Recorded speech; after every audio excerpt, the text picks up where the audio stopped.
இன்றே டவுன்லோட் செய்து உங்கள் ஃபேவரட் ஷோக்களை என்ஜாய் பண்ணுங்க. இந்தாருங்க, அவ என் மருமக, என் மகனோட பொண்டாட்டி. உங்களுக்கு பிடிக்கலன்னா ஒதுங்கி போக வேண்டியது தானே?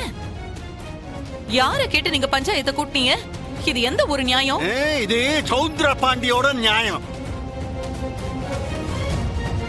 அவளுக்கு பிடிக்காத கல்யாணம், அவகிட்ட கேட்காம தாலியை கட்டிப்புட்டான். அவ அப்படிதான் கோவமா இருப்பா. நான் கொஞ்சி கெஞ்சி அவ கால்ல விழுந்து கைய புடிச்சு எப்படியாச்சும் அவளை சமாதானப்படுத்தி கொஞ்ச நாள் அவளை இங்க கூட்டிகிட்டு வந்திருப்பேன். அதுக்குள்ளதான் நீங்க கெடுத்து விட்டுட்டீங்களே. நீங்க நல்லா இருப்பீங்களா? பா, ஏன்பா எதுக்காக வீராவை பழி வாங்குறதுக்காக அம்மாவை ஆள வச்சுக்கிட்டு இருக்கீங்க? எதுக்குப்பா இப்படி ஒரு வேலையை செய்றீங்க? இல்ல சிவபாலா, நீயாலே எப்படி பேசுத? இல்ல அவ தாலிய கலட்டி வாங்கணும்னு நீ தானே சொன்ன. அதுக்காக இப்படியா ஊருக்கு முன்னாடி அசிங்கப்படுத்தி நிப்பாட்டுவாங்களா? பாவம் அத்தான், பாவம் அவர் எவ்வளவு அவமானப்பட்டு நின்னாருன்னு பாத்தீங்களா? அத்தான் நோத்தான் பொத்தான் உடஞ்சி போன பொத்தான் அவன்.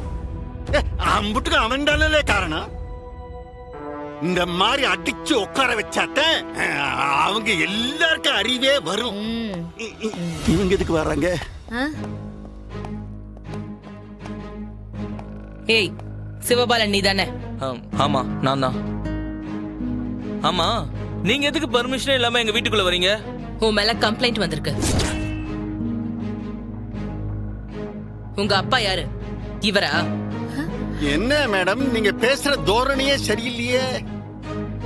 என்ன இது குடும்பஸ்தனுங்க இருக்கிற வீடு, இப்படி நீங்க அத்துமீறி இங்க வர்றதுக்காக தான் உங்களுக்கு இப்படி ஒரு பதவி கொடுத்திருக்காங்களா? இப்ப என்ன வேணும் உங்களுக்கு? உங்க மகனும் நீங்களும் தான் வேணும். அரஸ்டா? என்னம்மா சொல்லுதிய?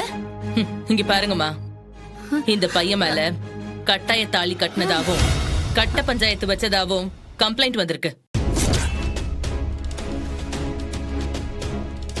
கூடவே இவன் கூட சேர்ந்து சதி செஞ்சதா இந்த ஆள் மேலயும் கம்ப்ளைண்ட் வந்திருக்கு. அதான் அரெஸ்ட் பண்ண வந்திருக்கும்.